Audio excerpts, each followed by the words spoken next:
playing outside until the streetlights came on.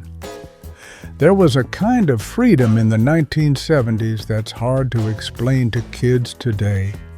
You'd throw on a pair of cut-off jeans, grab your bike, maybe not even tell your parents exactly where you were headed, and disappear for the day. You played in the woods, built forts, raced down gravel alleys, and hopped fences into neighboring yards without a second thought. Lunch. Maybe you ran home for a peanut butter sandwich, maybe you didn't. Streetlights were the universal curfew. As dusk settled and the warm glow buzzed to life along the sidewalks, you knew it was time to head back. Sweaty, bruised, mosquito-bitten, but happier than any video game high score could ever make you. The whole neighborhood felt like an endless playground. There was trust from parents, from neighbors, and from the kids themselves. We learned risk. We learned resilience. We learned how to handle ourselves without a phone call every hour. Building rickety ramps with old plywood and trying to jump them on my banana seat bike. Catching lightning bugs in jars we poked holes into, only to let them go just before bedtime. Playing hide and seek across 3 entire blocks and knowing every nook, bush, and creaky fence like the back of your hand. It was dangerous. It was messy. It was glorious. And it's a kind of freedom most kids today will never quite understand. Family dinners every night. In the 1970s, dinner wasn't optional. Around 600 p.m., kitchens buzzed with noise, the clatter of pans, the clink of silverware, the thump of a screen door swinging shut as kids rushed in from playing. No one texted on my way or ate microwaved leftovers alone at 9 p.m.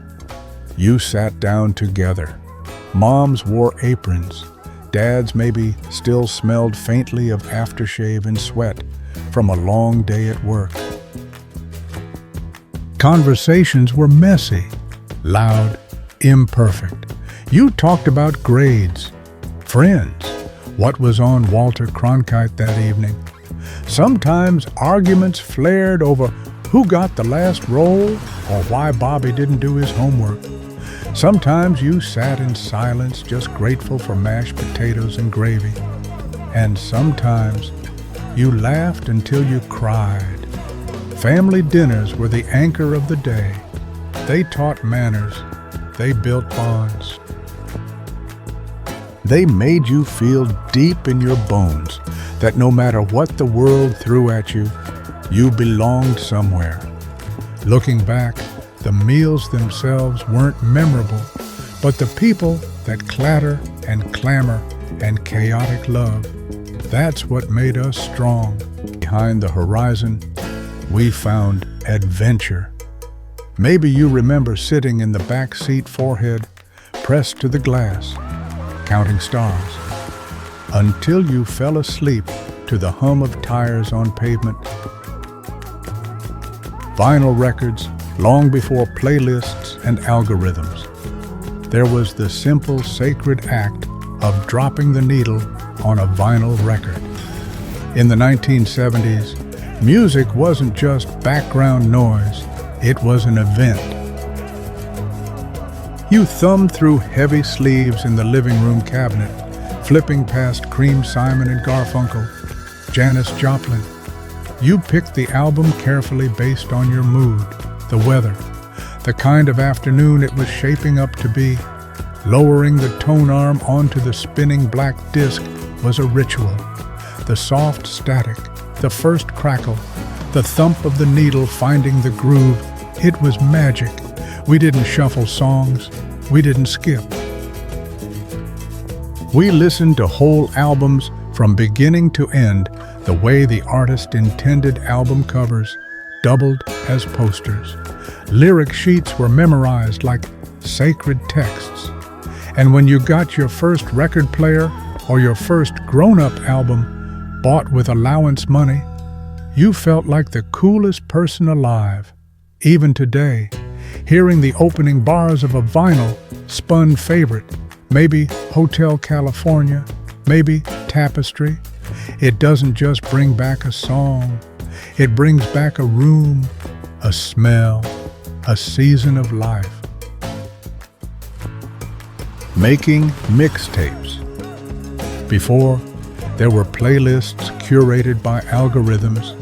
There were mixtapes, handmade, heart-poured collections of songs that told a story only you understood. In the 1970s, making a mixtape wasn't just hitting save, it was an art, a ritual, a statement. You'd sit by the radio for hours, finger hovering over the record button, waiting for the DJ to spin your favorite song. You prayed they wouldn't talk over the intro. You cursed softly when they did. Timing was everything. You wanted the songs to flow one into the next, like a perfect conversation between melodies. Some mixtapes were for friends. Some were for secret crushes. Some were for yourself. A soundtrack for your summer, your heartbreak, your growing up. Remember, crafting handwritten track lists, decorating cassette cases with stickers, doodles, inside jokes only you and your best friend understood. Each cassette was a physical piece of time capturing not just music, but moments, feelings, entire seasons of your life. Today, playlists disappear with a swipe, but mixtapes, they're forever burned into our hearts. Party lines. Imagine lifting the receiver to call your friend and hearing two complete strangers already deep into a conversation about pie recipes and church gossip. Welcome to Party Lines. In rural America, through the 1960s and early 70s, multiple households shared a single telephone line. Your ring was different. Two short rings, one long. But let's be honest, curiosity often got the better of manners. We eavesdropped, we giggled, we learned way more about Mrs. Thompson's gallbladder surgery than we ever wanted to. Sometimes you needed the phone urgently. You'd politely pick up, listen awkwardly for a gap, and interject. "Excuse me, could you hang up? I need to call the school." And if the line was busy too long, moms would march down the street and knock on doors to settle things, neighbor to neighbor. There were no texts, no private calls to teenage crushes without the whole town knowing. Party lines taught us patience, negotiation, and the fine art of keeping secrets or not. And sometimes late at night, if you picked up quietly, you might just catch a forbidden love story whispered in the static. Drinking water, straight from the hose, hot day, dusty sneakers. You dropped your bike onto the lawn, ran to the side of the house, and yanked the garden hose from its metal holder. You turned the spigot full blast, waited for the scalding hot first burst to clear, and tipped that hose right into your mouth. It tasted like rubber, like sun-baked vinyl, like freedom. Nobody cared about BPA or filtration systems. No one worried about lead pipes or water purity levels. You were thirsty, and the hose was there. Sometimes you sprayed your friends. Sometimes you sprayed yourself. Sometimes, if you were lucky, you sprayed the dog, and he chased you around the yard. Barking garden hoses weren't just for drinking. They cooled you off, washed your scraped knees, and filled up wading pools until they sagged and split under the weight. Some memories come in high def. This one, it comes back cool, sharp, and deliciously real, like a mouthful of hose water on a 95-degree afternoon. Homemade book covers for textbooks. September meant school supply shopping, a new pencil case, a 3-ring binder, and of course, stacks of battered dog-eared textbooks handed down from older students. The first assignment wasn't algebra or spelling. It was covering your textbooks. You'd sit at the kitchen table with brown grocery bags, safety scissors, and a roll of Scotch tape carefully crafting covers that fit just so. Some kids doodled all over them, hearts, lightning bolts, the names of rock bands scratched in bubble letters. Some kept them pristine, terrified of Ms. Jacobs and her zero tolerance for damaged books policy. The smart ones used the inside folds to hide cheat sheets, dates for history class, conjugations for Spanish. Homemade book covers weren't glamorous, but they were personal, creative, and a rite of passage. Every scribble told a story. Every bent corner said, "I survived another year." And every saved grocery bag tucked into the bottom of a backpack meant you were ready for whatever the year might throw at you. Passing notes in class. Before texting, before WhatsApp, before secret Snapchats, there was the humble, heroic, heart-pounding note passed in class. You'd fold a torn piece of notebook paper into intricate shapes, triangles, squares, little footballs, and flick or sneak it across desks when the teacher wasn't looking. One eye on the clock, one eye on Mrs. Collins scribbling equations on the blackboard. Inside those notes, worlds. Did you hear about Tommy and Lisa? Want to come over after school? I like you. Do you like me? Check yes or no. Getting caught meant serious consequences. Allowed a hymn from the teacher. Detention, humiliation as she read your deepest 12-year-old thoughts aloud to the entire class. But when a note made it through, the rush of triumph, the whisper of rebellion. The secret smile passed from one side of the room to the other. We weren't just sending messages, we were building friendships, taking risks, falling a little bit in love, one folded scrap at a time. Writing Saturday morning cartoons. If you grew up in the 70s, Saturday mornings weren't just about sleeping in, they were about ritual. You'd bolt out of bed still in your pajamas, grab the biggest mixing bowl you could find, dump in a mound of Cap'n Crunch or Fruit Loops, and plant yourself in front of the TV for the next glorious 3 or 4 hours. Cartoons were only on Saturday mornings. No Netflix, no YouTube Kids. If you missed Super Friends or Bugs Bunny or the Pink Panther show, tough luck. You'd have to wait a full week.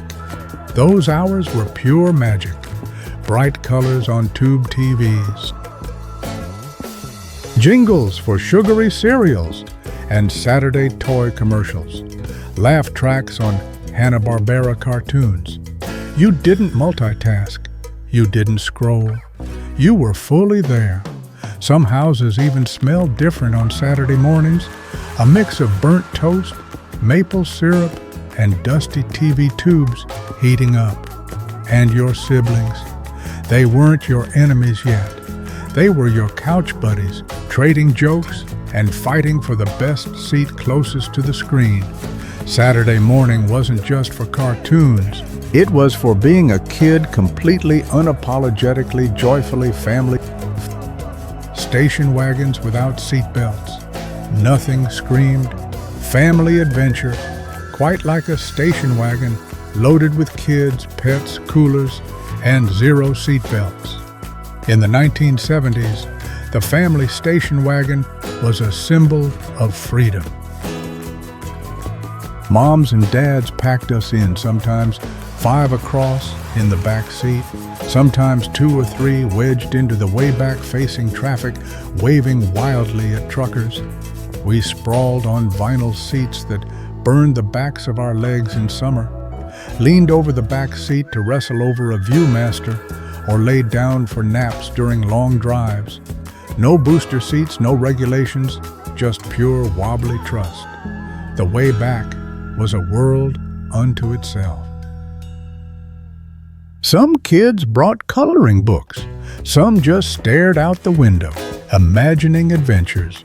Some kids like me counted cars by color, secretly wishing every third truck would be a shiny red one. Parents didn't check apps for traffic updates. They fought over folding road maps while Dad muttered, "I know a shortcut."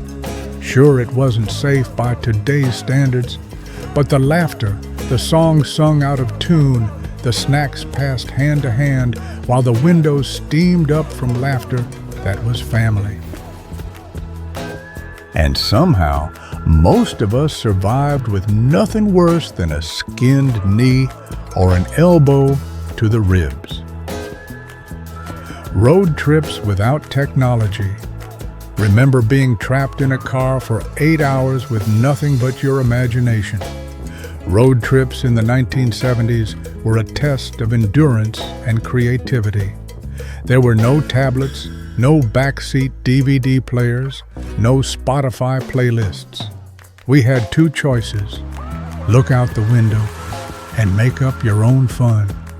License plate games, counting cows, playing I Spy until everyone cheated. The AM radio crackled out static-filled tunes, the Eagles' Fleetwood Mac, maybe a bit of Merle Haggard.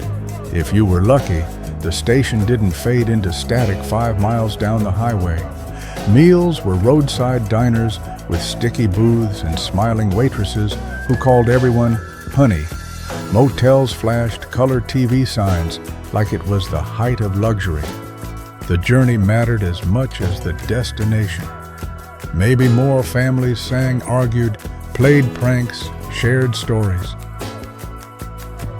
And somewhere between the endless fields, the broken vending machines, and the sunsets slipping behind it was about green stamps, those tiny, sticky tokens of hope and patience. Every trip to the supermarket, the gas station, the department store meant a handful of S&H green stamps stuffed into your mom's purse. Kids would scramble to paste them neatly into booklets, careful not to rip the fragile edges. Whole families schemed about what they were saving up for: a shiny new toaster, a set of crystal glasses, maybe that coveted wagon for the youngest sibling. Redeeming the stamps was an event. You'd walk into the redemption center, a cross between a department store and a treasure trove, and finally trade in months of saving for something tangible, something earned. In a world before loyalty, apps, and cashback bonuses, green stamps taught kids and parents alike the value of delayed gratification. And decades later, just the sight of that green and white logo can still trigger the sweet memory of sticky fingers, glossy catalogs, and dreams glued onto brown pages. Malls as the ultimate hangout. Long before social media, before viral videos and TikTok dances, there was the mall, and it was everything. In the 1970s, malls weren't just places to shop. They were safe havens for teenagers, freedom wrapped in climate-controlled air conditioning. You met under the food court clock. You roamed in packs from Orange Julius to Spencer's Gifts, past the glowing arcade, and into the record store to flip through LPs you couldn't afford. Maybe you scored a first kiss by the fountain. Maybe you got caught sneaking into the theater for a PG-rated movie. Maybe you just wandered for hours dreaming. Moms loved malls because they were safe. Teens loved malls because they weren't at home. And the food: greasy pizza slices, giant pretzels, frozen yogurt, the staples of a youth well spent. Malls taught us how to meet up, how to hang out, and how to be just a little more grown up while still clinging tightly to the last best parts of being a kid. Riding bikes without helmets. Freedom came on two wheels, not on motorbikes, not on scooters, but on battered Schwinn, Stingrays, banana seats, gleaming in the sun, and not a helmet in sight. You felt invincible. You popped wheelies. You raced down gravel alleys without brakes. You played Evel Knievel over homemade ramps made from scrap wood and cinder blocks. Skinned knees were badges of honor. Torn jeans were just uniforms of glory. Parents weren't reckless. They just believed in toughness, resilience, and the occasional tetanus shot. And if your best friend wiped out, what did you do? You laughed. You helped them up. You dared them to try it again. Those rides didn't just get us from point A to B. They gave us our first taste of freedom, adventure, and the purest kind of summer joy. Monday night football family events. In the 1970s, Monday nights weren't just another weekday. They were sacred. Around 8 p.m., dinner dishes clattered into sinks. Homework was stuffed half-finished into Trapper Keepers, and dads clicked the TV dial to ABC Howard Cosell's unmistakable voice cut through living rooms across America. Welcome to Monday Night Football. Families crowded onto couches. Bowls of popcorn were passed around. Arguments broke out over which team was better. Some kids snuck sips of Coke late into the night. Some moms rolled their eyes but stayed just to feel part of it. The games themselves. Sure, they mattered, but mostly Monday nights were about belonging, about routines that stitched families together, about the shared cheers, the groans, the sleepy trips to bed afterward, still wearing your team's jersey. Monday Night Football wasn't just a game. It was an American tradition, a heartbeat, a memory that still echoes down through the years.